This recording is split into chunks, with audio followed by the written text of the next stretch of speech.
Mesdames, Messieurs, Monsieur le rabbin El El-Fassi, Monsieur le Père Castro, Mesdames, Messieurs du monde musulman, Mesdames et Messieurs les adjoints, Mesdames et Messieurs les conseillers municipaux, Mesdames, Messieurs, mes chers concitoyens, vous entendez les cloches. C'est un moment grave, solennel. Merci d'être présent avec cette rose à la main. Avant de commencer mon propos, je vais laisser la parole à Marie-Caroline, la cousine Germaine, le directeur de Charlie Hebdo, qui a été hier avec les journalistes, avec la police, lâchement assassiné dans les conditions que nous connaissons.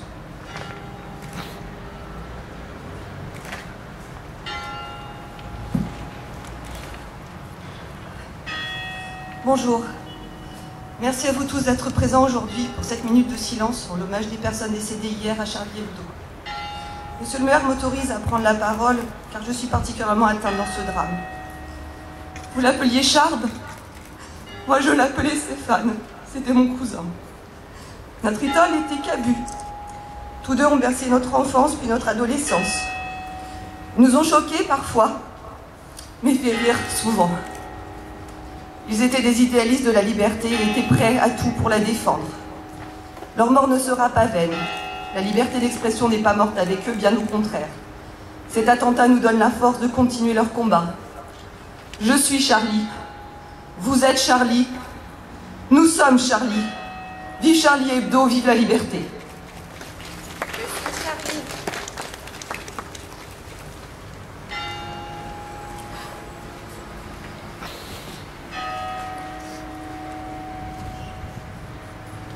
Je tiens à vous remercier pour vous être grandement mobilisés aujourd'hui.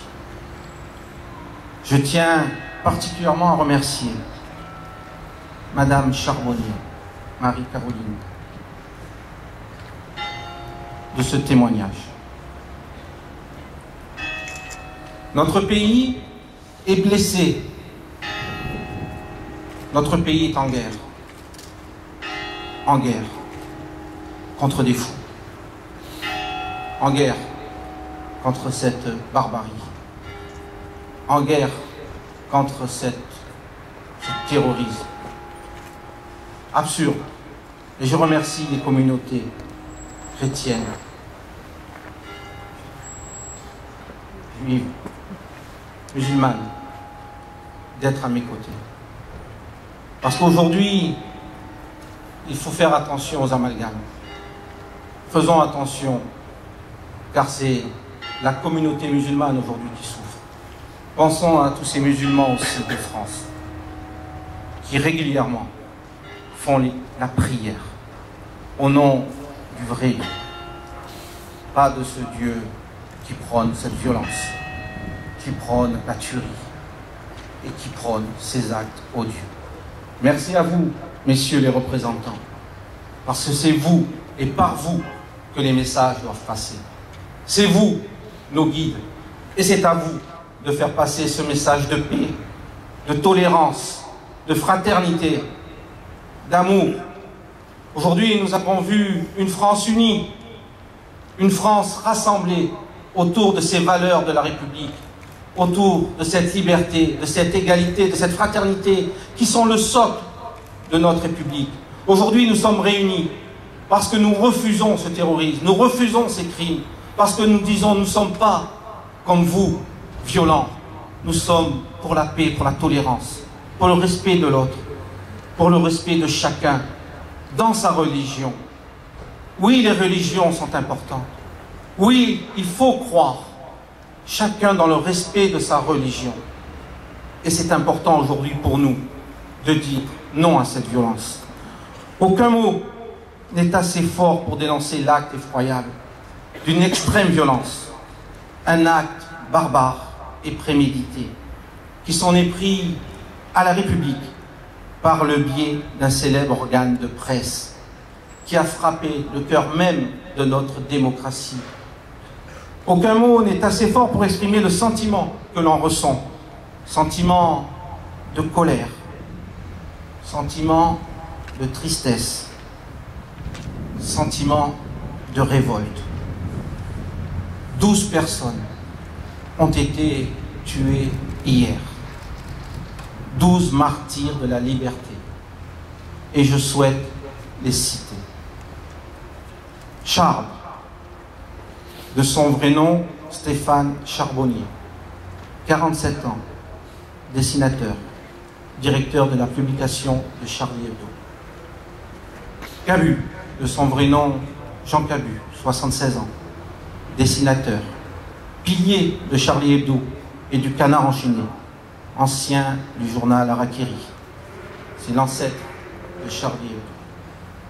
Georges Wolinski, 80 ans, dessinateur, membre de la grande bande d'Harakiri dans les années 60. Tignou, de son vrai nom Bernard Verillac, 57 ans, dessinateur, pilier de Charlie Hebdo.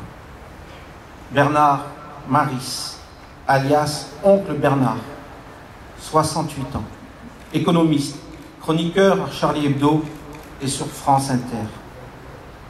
Honoré, 73 ans, dessinateur à Charlie Hebdo. Michel Renaud, fondateur du rendez-vous du carnet de voyage de Clermont-Ferrand, ex-directeur de cabinet du maire de la capitale auvergnate. Franck Brinceau-Larreau, 49 ans, policier du service de protection, affecté à la protection de chats. Ahmed Merabé, 42 ans, policier, membre de la brigade VTT du commissariat du 11e arrondissement. Moustapha Kourat, correcteur. Frédéric Boiseau, agent d'entretien. Elisa Kaya, psychanalyste et chroniqueuse. Toutes mes pensées, et je le sais, celles des Laurentines et des Laurentins, vont aux familles des victimes, à qui je veux témoigner toute notre solidarité et toute notre compassion. Et aujourd'hui, encore, une policière municipale morte dans des circonstances encore atroces. Rendons hommage à la presse, à ces médias qui font vivre cette démocratie. Rendons hommage à ces policiers nationaux, municipaux, gendarmes, tous les métiers de la sécurité, qui sont le rempart de la société, qui sont là pour nous protéger et non pas pour être tués comme un chien. Les policiers ont un devoir, nous protéger. À nous aujourd'hui, par ce rassemblement, par notre attitude de demain, de dire dans le calme,